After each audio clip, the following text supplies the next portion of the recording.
What's up, Internet? It's Brian, MachineMasters.com here. Going to be bringing you guys a video on how to one and done improve your mixes by spending zero or very little amount of money.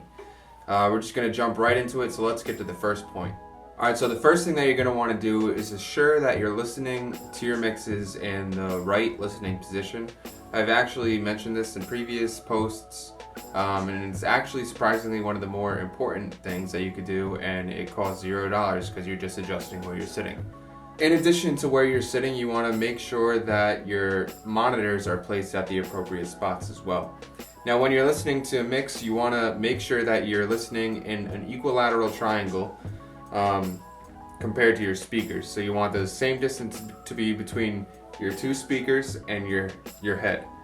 So what a lot of people do is they'll have their speakers facing straight, just pointing forward. That's actually not how you actually want to set up your speakers. You want to have them angled so that way they're pointing to each one of your ears or just the center of your face. Doing this will make sure that you guys get a proper stereo image of your mix and just make sure that you're hearing things how they're intended to be heard. Now, another thing that you're going to want to take into consideration when setting up your ideal listening position is making sure that your monitors are set at the right height. A lot of people have their monitors just laying on their desk, usually lower than they're supposed to be. You want to make sure that your monitors are at the same level that your head is at while you're sitting. So that way when you turn and look at each monitor, it's looking right at you. You don't have to look down or you don't have to look up or anything like that. Now, the next step while we're on monitors is actually, it does cost a little bit of money. It's about, I believe, $35 or so, but it's one of the greatest improvements you could do in your studio. And I'm sure any big studio that you go to will definitely have these. They're monitor isolation pads. There's a ton of different kinds. I personally like the Orlex. It's a really thick sound resistant foam.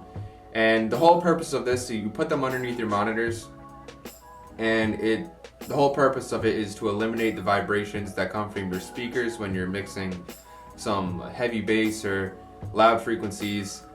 It eliminates the frequencies that are traveling through your desk and create a vibration that you might actually not even notice that you have, but it definitely is there.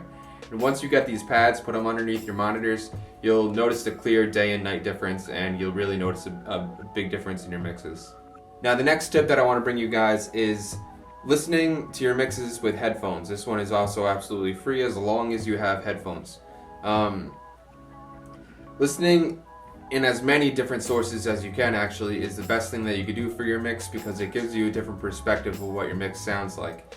Now, mixing in headphones will not sound as heavy as your monitors may, but it'll definitely point out some frequencies that you might not be hearing when you're listening on your main monitors. In addition to listening on your headphones, I also recommend going out to Radio Shack or Walmart or something and picking up a cheap pair of normal everyday headphones that any average consumer might be buying, because when you're translating your music from a professional grade studio to a consumer level listening experience, it's going to be drastically different, and you want to be able to hear what they're going to be hearing before you send out that music. So that's another thing to take into consideration.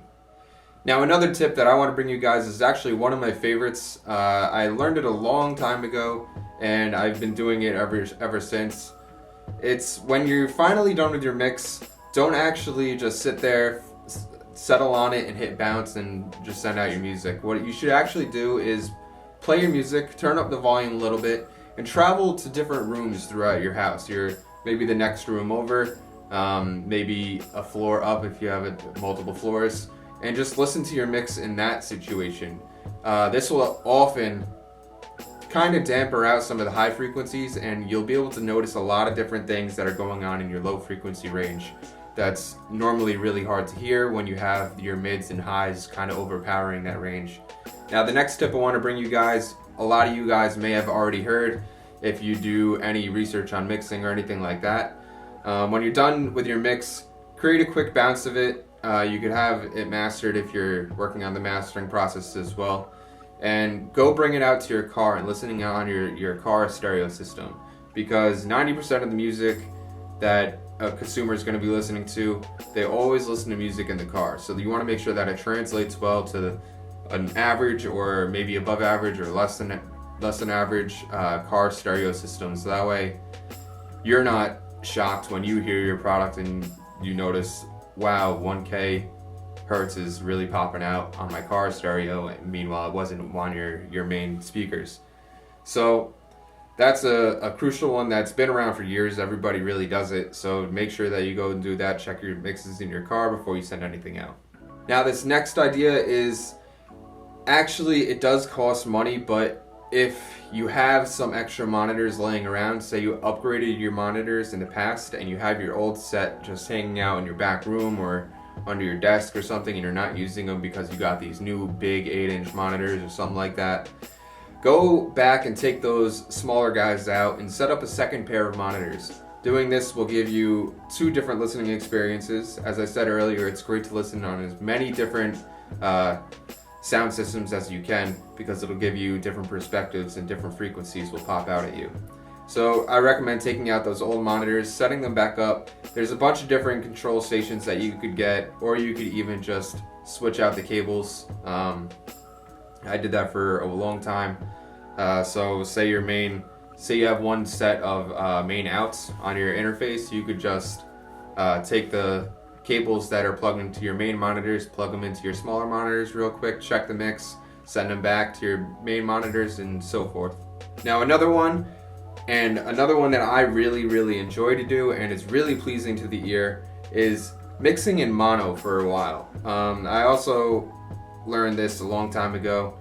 My professor back when I was in school told me this, and it's a great tip. While you're mixing in mono, you could just keep mixing. A lot of times you'll even forget that you're mixing in mono, and then when you finally realize switch it to stereo, it's a very pleasing feeling. Mixing in mono you'll be able to see what frequencies are being canceled out in the stereo field. You'll be able to point out phasing issues that you might have, and I recommend mixing in mono when you're focusing on your bass or your 808s or any low-end frequencies that you're really trying to just put down the middle of the mix, because it really gives it the more punch and bassy feeling when it's coming down the middle.